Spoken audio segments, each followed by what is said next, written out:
সুপ্রিয় দর্শক, আসসালামু আলাইকুম। আমার নতুন একটা ভিডিওতে স্বাগত জানাচ্ছি সবাইকে। আমি সকালে নাস্তা নিয়ে নিয়েছি আপেল টেস্টি টেটে। এই পাউরুটিটা আমার খুব ভালো লাগে, তাই এটা আমি প্রায়ই খাই। তা আমি আজকে দুপুরে একটা লাউ পাতার বড়া বানাবো। তার জন্য লাগবে আমার ডাল বাটা, মসুর ডাল বাটা, সাথে আদা রসুনের পেস্ট দিয়ে ও একটু হলুদ মরিচের গুঁড়া দিয়ে স্বাদ মতো লবণ দিয়ে আমি একটা মসুর ডালটাকে প্রিপারেশন নিয়ে নিই। লাউ পাতা করার জন্য প্রিপারেশন নিয়ে নিচ্ছি। তারপর লাউ পাতাটাকে ভালো করে বেছে নিব মসুর ডাল দিয়ে। আমি মসুর ডালটা হলুদ মরিচ দিয়ে আদা রসুন দিয়ে আমি ভালো করে মেখে নিয়েছি, আর ডালটা একটু বেশ মিহি করে বেটে নিয়েছি। এখন লাউ পাতার যে ভালো করে ধুয়ে পরিষ্কার করে লাউ পাতার মধ্যে যে একটা শিরা থাকে শিরগুলি ফেলে দিয়েছি, দিয়ে পাতা পুরো মাছকে একদম বিছিয়ে বিছিয়ে দিচ্ছি এই ডালগুলি। তারপর দিয়ে দিচ্ছি কাঁচামরিচ আর কাঁচা পেঁয়াজ। কাঁচামরিচ দিয়ে দিচ্ছি বেশি করে, ঝাল ঝাল। আর জারিয়া চাবির জন্য করেছি আলাদা, একদম ওরা একটা করবে না। আর জাবির তো খায় নাই, জারিয়া খেয়েছিল। আর কাঁচামরিচ দিচ্ছি, আর এখানে দিচ্ছি একটা ডিম অমলেট করে 4 খণ্ড করে, একটার ভিতর 1 ভাগ করে, 4 ভাগের 1 ভাগ দিয়েছে একটাতে, দিয়ে এটা ভালো করে মুড়িয়ে দিচ্ছে। কীভাবে মুড়িয়ে দিচ্ছি এটা দেখলেই বোঝা যাবে, এটা বলেই বোঝানো যাবে না। আর যতবার মুড়িয়ে দিব ঠিক তার উপরে আবার 1 লেয়ার করে দিয়ে দিচ্ছি। আমি মনে বোঝাতে পারছি না, আপনারা একটু দেখে বুঝে নেবেন কীভাবে আমি কাজটা করেছি।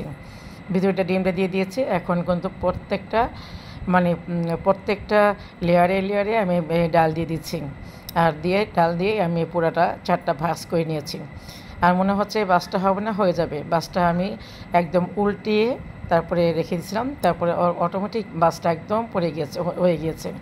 তাই এটা সবগুলো একসাথে বানিয়ে নিয়েছি। বানিয়ে নিয়ে তারপরে আমি একটা বেসন দিয়ে একটা ব্যাটার করেছি। বেসনের মধ্যে দিয়েছি হলুদের গুঁড়া, মরিচের গুঁড়া, জিরার গুঁড়া আর স্বাদ মতো লবণ দিয়ে প্রত্যেকটা লাউ পাতার বড়াকে বেসনের মধ্যে ডুবিয়ে নিয়েছি। এই যে একটা ব্যাটার করেছি এটার মধ্যে ডুবিয়ে নিয়েছি। ডুবিয়ে নিয়ে এটা আমি মিডিয়াম তেলে ভাজতেছি, ডুবা তেলে না। ডুবা তেলে ভাজলে কিন্তু একদম ভালো হবে না, ভিতরে একদম তেল ঢুকে যাবে।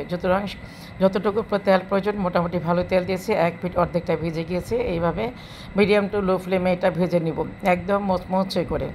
তাই এটা ভাজা হচ্ছে, এদিকে জাম মাখিয়েছে রুথি খুব চটকে। তারপরে শুকনো মরিচের গুঁড়া দিয়ে চিলি ফ্লেক্স যেটা ওটা দিয়ে মাখিয়েছে। এটা সবাইকে দিয়ে দিচ্ছি, সবাই খাচ্ছে। আর আর একটা আমাকে দিচ্ছে, আমি আর আমার হাজব্যান্ড মিলে খাবো আর রান্নার ফাঁকে ফাঁকে। আর এদিকে কিন্তু আবারও লিচু নিয়ে আসছে। এখন এটা দিনাজপুরি লিচু, এত সুন্দর টকটকে লাল একদম, আর এত মজা এই লিচুগুলি। আমি যখন লিচু উঠি আমি না এই লিচুটার অপেক্ষায় থাকি যে কখন এই লিচুটা আনবে। তো যাই হোক, এই লিচুটাও নিয়ে আসছে। আর সাথে আবার আড়ত থেকে এইটা নিয়ে জনি চলে আসছে। ওরা আব্বা যে গিয়েছিল বাইরে, ওরা আব্বা তো সারাদিন এদিক সেদিক দৌড়াদৌড়ির মধ্যেই থাকে। তারপর নিয়ে আসছে একটা আবার নিয়ে আসছে এবার ন্যাংরা। এই তো এতদিন তো খাওয়া হয়েছে কী বলে যে এটা কী নাম জানি, কী মনে আনাইছে। আর নিয়ে আসছে এবার ন্যাংরা। এই ন্যাংরা মা আর সাথে নিয়ে আসছে অনেকগুলি মুড়ি, কারণ গরুর মাংস দিয়ে তো অনেক মুড়ি খাওয়া হবে, এই জন্য মুড়ি নিয়ে আসছে। এখানে প্রায় 4 প্যাকেট মুড়ি নিয়ে আসছে। 4 প্রায় আগে 6 প্যাকেট মুড়ি বেশ খাওয়া হয়। জাম নিয়ে আসছে অনেকগুলি আবারও, জাম এই কয়েকদিন না খেলে কিন্তু জাম আর পাওয়া যাবে না। জাম কিন্তু একদম এক ঝলকে চলে যায়, আর জাম আর লিচুটা। তাই গত বছর জামটা একটু কমই খাওয়া হয়েছিল, এই বছর কিন্তু অনেক লিচু অনেক খাওয়া হয়। একবার জনি, একবার মোহিত, একবার আমি, একবার যে জনির আব্বা, এভাবে করে করে বেশ আনা হয়।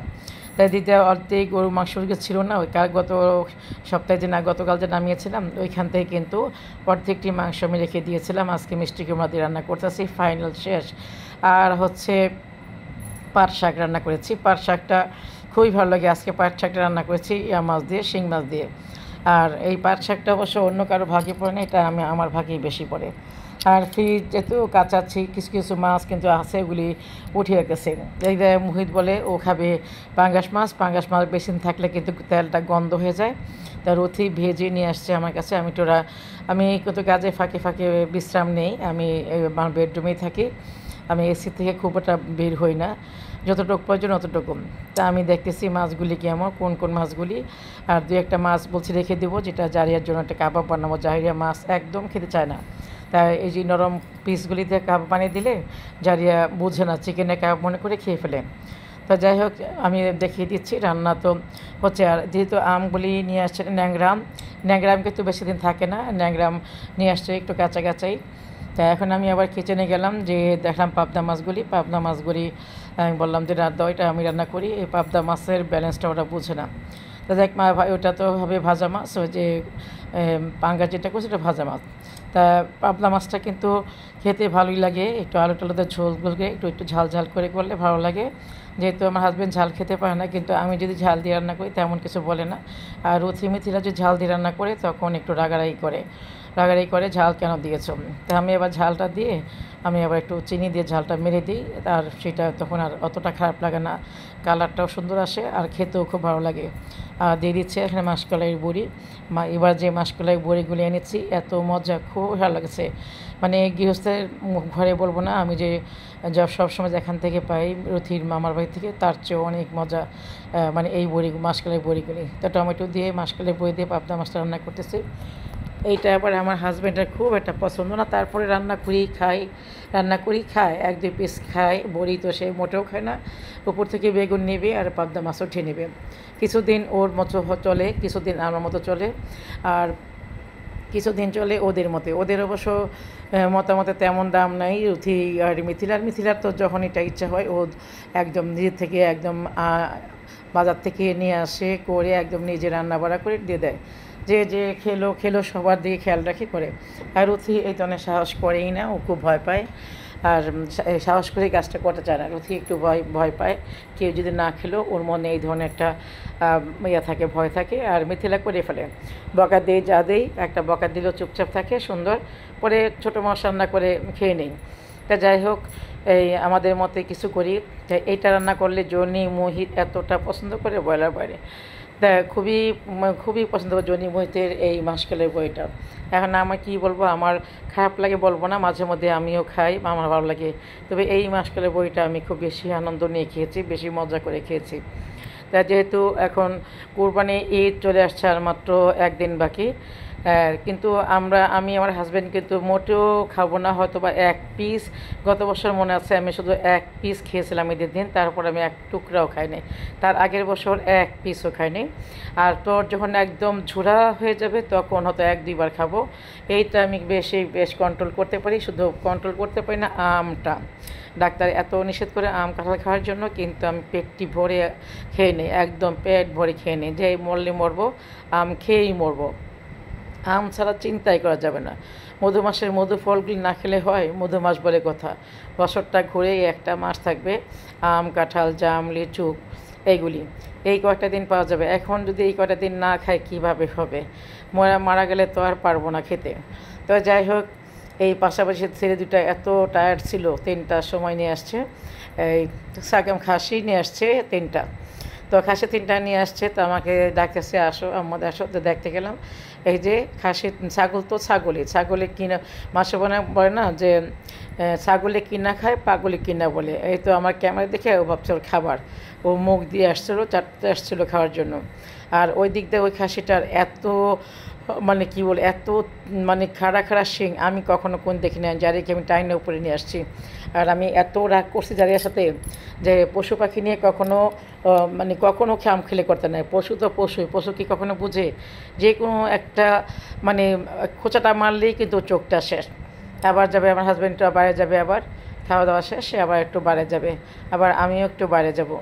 তা আমিও একটু বাইরে যাব। তা এখন আমি বলতেছি কি তোমার সাথে যাব কি না, তা ভাবতেছি আমি যখন গাড়ি পাবো, কারণ একবার নিচ্ছে জনি মোহিত তো যে হুন্ডা যাচ্ছে, আর আমি আবার যাচ্ছি আবার সাথে। তো বলে কি যে আমি ঘুরে আসতেছি, তারপর তোমায় করবো।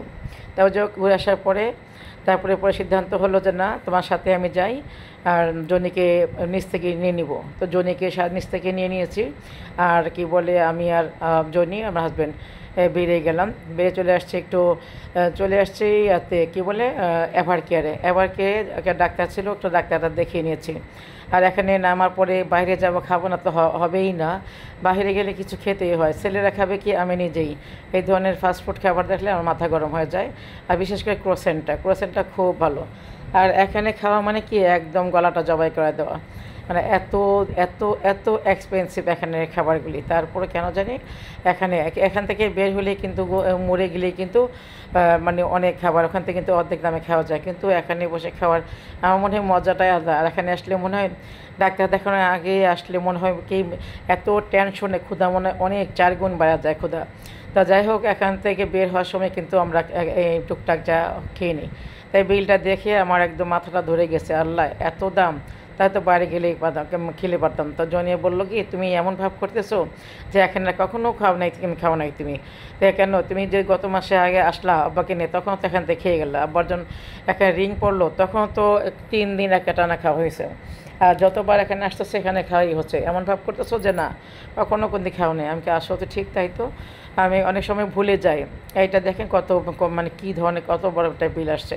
তা যাই হোক, এখান থেকে একজন মনে আছে খুব আমার সাথে একজন এখানে আসছিল, সে তো বুঝতে পারে নাই, সে তো ফুটপাথ থেকে এখান থেকে দেখে অভ্যাস। এখানে এসে তার ধারণা নাই যে একটা কফি 350 টাকা করে। সে তো 4টা 5টা কফি অর্ডার দিয়ে একদম বোকার মতো টাসকি লেগেছিলো। মানে সে তারপরে কী হবো, তারপর যাই হোক জনি সেটা কভার দিয়ে নিয়ে গেছে।